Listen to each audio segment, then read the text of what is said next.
Sebelum menonton, jangan lupa like, subscribe, dan tekan tombol lonceng. Selamat menyaksikan. Halo Sobat Eljon, kembali lagi di Eljon Medical Forum masih bersama saya Cynthia dan kita masih akan membahas mengenai hepatitis akut pada anak.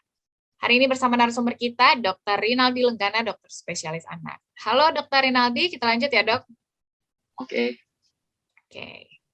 Nah dokter, kalau misalnya ada anak satu yang terkena hepatitis akut, apakah perlu isolasi atau menghindari dekat dengan anak-anak lain ya dokter supaya tidak tertular? Karena memang tadi dokter juga sempat sebutkan bahwa ini bisa menular seperti itu ya dok?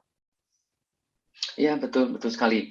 Jadi jadi kalau misalkan dari penelitian yang sebelumnya, karena kasus hepatitis akut ini memang masih belum bisa diketahui penyebabnya apa. Walaupun dari beberapa kasus penelitian ini memang dikaitkan dengan adenovirus tadi. Nah, bicara tentang adenovirus itu adalah suatu virus yang biasanya terdapat di saluran cerna.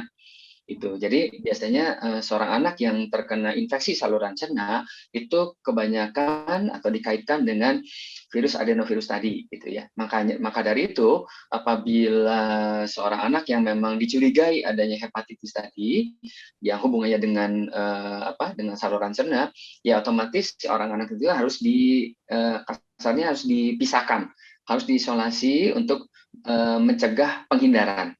Itu yang pertama. Yang keduanya, karena memang kausanya atau penyebab pastinya belum diketahui, itu dikhawatirkan juga itu ditularkannya juga bisa via droplet. Droplet itu jadi misalkan dari flu-nya atau dari batuk itu karena tadi ada beberapa juga yang dikaitkan dengan SARS-CoV-2 gitu. Jadi dari sumber penularannya sendiri kita masih belum tahu ini sebetulnya dari mana. Apakah memang dari saluran cerna, walaupun kemungkinan besar dari sana, apakah juga bisa dari droplet atau bahkan bisa dari airborne. Airborne itu dari udara sekeliling seperti itu. Jadi untuk anak yang memang diduga kuat terkena hepatitis virus yang hepatitis akut ini, itu memang harus dilakukan isolasi untuk analisis dan untuk menghindari tertularnya ke anak yang lainnya. Seperti itu. Oke. Nah, kemudian dokter untuk pengobatannya sendiri seperti apa dokter? Kemudian jika sudah diberikan obat-obatan, gejalanya juga ringan, apakah masih perlu dibawa ke vaskes atau seperti apa dok? Iya, jadi untuk pengobatannya selama gejalanya masih ringan itu biasanya seorang dokter memberikan namanya terapi suportif.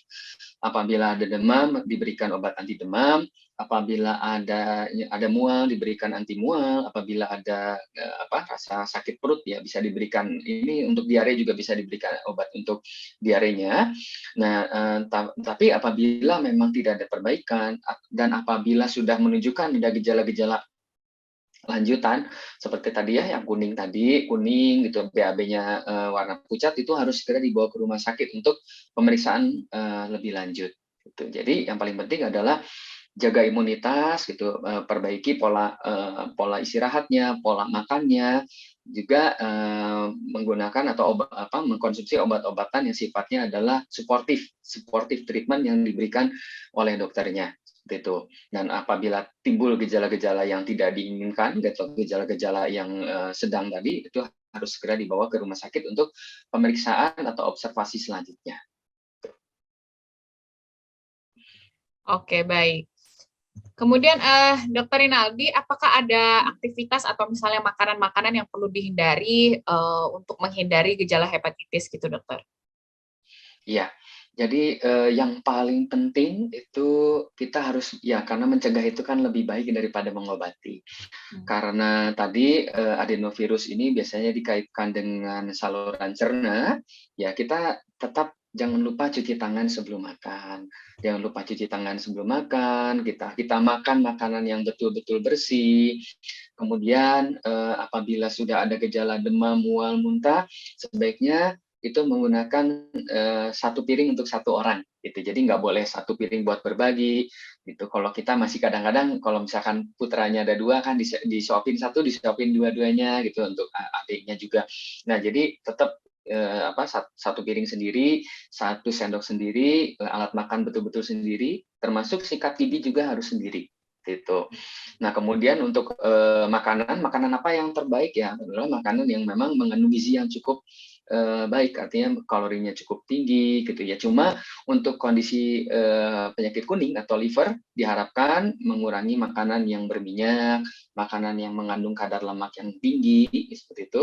Kemudian kalau makanan pun juga sebaiknya makanan yang lunak dulu gitu. Makanan yang lunak. Baik. Terakhir, Dokter Rinaldi, apalagi Ya. yang ingin disampaikan, mungkin saran-saran terbaik untuk orang tua ya dokter, bagaimana untuk mencegah atau mendeteksi dini, karena dugaan hepatitis akut ini banyak terjadi pada anak-anak ya dokter ya. Silakan dok. Iya, yang paling penting yang pertama kita tetap harus waspada gitu, waspada tapi tidak panik gitu. Kemudian yang kedua, kita harus berikan hak anak untuk mendapatkan kesehatan ya. Seperti tadi yang sudah dibahas sebelumnya, berikan anak vaksinasi gitu, terutama untuk hepatitis A, hepatitis B gitu ya. Kemudian berikan asupan makanan yang bergizi. Kemudian jangan lupa perbaiki higienitas makanan yang bersih, kebiasaan cuci tangan yang teratur, terutama sebelum makan, gitu. Kemudian karena memang penyebabnya belum diketahui, tidak lupa juga yang gerakan yang 6M tadi, memakai masker, gitu ya, ya tadi mencuci tangan, menjaga jarak, gitu. Terutama untuk ini anak yang kasusnya epilink tadi ya, itu harus betul-betul dipisahkan dari anak yang memang diduga terkena hepatitis akut yang berat tadi. Ya intinya kita hanya bisa mencegah, kemudian kita perbaiki gizi anaknya, dan jangan lupa tadi adalah jangan panik, gitu. Waspada boleh, tapi jangan panik. Gitu. Oke. Dan jangan lupa satu lagi, kalau ada gejala ringan harus segera dibawa ke fasilitas atau sarana kesehatan cepat gitu ya, cepat untuk mendapatkan analisis pemeriksaan dini sehingga anak tadi jangan sampai telat. Nah, kebanyakan kasus-kasus yang ada probable di Jakarta itu kebanyakan anak-anak itu dibawa ke rumah sakitnya sudah dalam kondisi telat. Gitu, anaknya sudah kuning, anaknya sudah BAB-nya udah seperti dempuh. Nah, pada saat ada sudah terjadi gangguan kesadaran baru dibawa ke rumah sakit. Nah, untuk kondisi yang sudah terlambat tadi itu tidak bisa memberikan waktu yang cukup bagi seorang dokter untuk mengobati kasus hepatitisnya. Biasanya kalau udah inputnya kurang baik, itu biasanya outputnya juga agak kurang baik seperti itu. Jadi kita harus cepat-cepat, harus pemeriksaan sedini mungkin. Gitu. Oke. Satu lagi, Dokter Rinaldi, Ya. banyak yang mengaitkan dugaan hepatitis akut ini dengan COVID-19 nih, dokter. Iya. Gimana dokter, pendapat Dokter Rinaldi? Iya. Yang pertama, ya memang dari beberapa kasus yang ada gitu ya, memang dikaitkan dengan virus SARS-CoV-2, walaupun memang belum pasti gitu ya. Cuma yang sekarang yang paling banyak hoax ya, kan kita harus perangi hoax. Gara-gara diberikan vaksin SARS-CoV itu kan, kalau anak-anak kemarin dikasih SARS-CoV gitu ya, gara-gara diberikan vaksin kemudian anaknya jadi kena hepatitis. Nah, itu sekarang hoax ini yang lagi banyak beredar di masyarakat gitu. Nah, itu hoax gitu ya. Itu adalah berita yang tidak bisa dipertanggungjawabkan. Kasus yang paling sering itu biasanya pada anak kurang dari 5 tahun atau dari kurang 6 tahun. Nah, untuk vaksin sendiri itu kan belum diberikan untuk anak 6 tahun. Jadi sama sekali tidak ada vaksin corona untuk ini kan memang belum diberikan pada anak usia di bawah 6 tahun. Jadi itu adalah berita hoax. Itu yang harus kita luruskan terlebih dahulu. Gitu. Jadi sama sekali tidak ada hubungannya pemberian vaksin virus corona tadi dengan kasus hepatitis akut yang ada. Gitu. Ya memang walaupun dari beberapa kasus yang ada memang ada salah satu penyebabnya ada penyebab virus SARS-CoV, tapi itu masih belum fix, masih belum bisa dikonfirmasi karena memang kebanyakan kasus juga bahkan dihubungkan dengan si adenovirus yang nomor 41 tadi. Itu. Oke.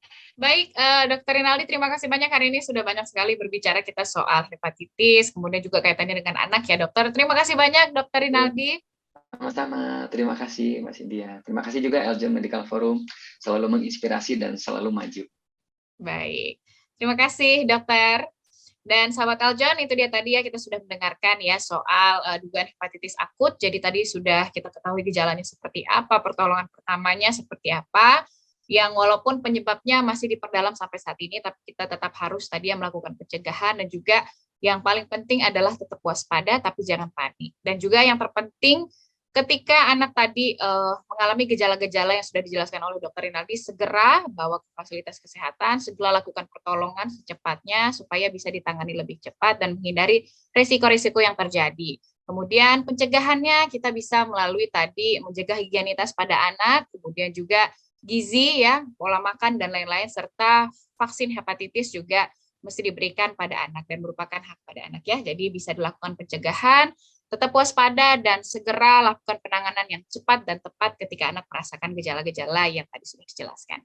Semoga berguna dan juga bermanfaat bagi kita semua. Saya Cynthia Karani dan juga Dr. Rinaldi Lenggana, dokter spesialis anak, pamit undur diri. Sampai jumpa.